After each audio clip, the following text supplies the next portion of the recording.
ერთი კვირის წინ დაბრუნდა ანტალიური შეკრებიდან ქობულეთის შუქურა, რომელსაც სეზონში მეოთხე მთავარი მწვრთნელი სწორედ თურქეთში შეუერთდა. ბესიკ შეროზიას, ამირან გოგიტიძესა და კონსტანტინ ფლოროვის დაწყებულ საქმეს გელა სანაია აგრძელებს.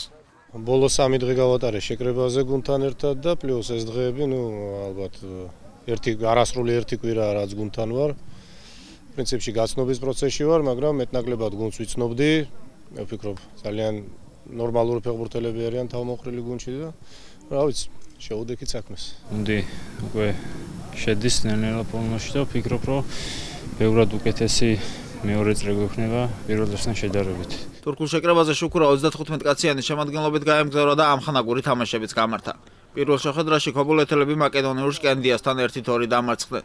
შემდეგ იყო მატჩი სანქტ-პეტერბურგის ზენიტის თუბ შემადგენლობასთან, რომელიც მერაბ კოპალიანის ჰეტრიკის წყალობით სწორედ შუქურას 3-2 გამარჯვებით დასრულდა.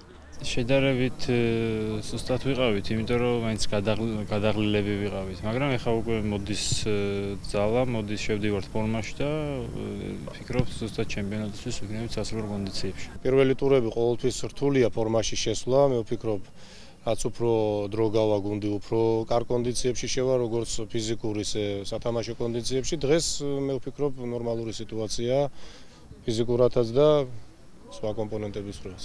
სიახლეებია შემადგენლობაშიც. გუნდს 31 წლის გამოცდილი უკრაინელი ნახევარმცველი ადრიან პოკანიჩი დაემატა. დიდი ალბათობით პოკანიჩი შუქურას ერთადერთი ლეგიონერი არ იქნება.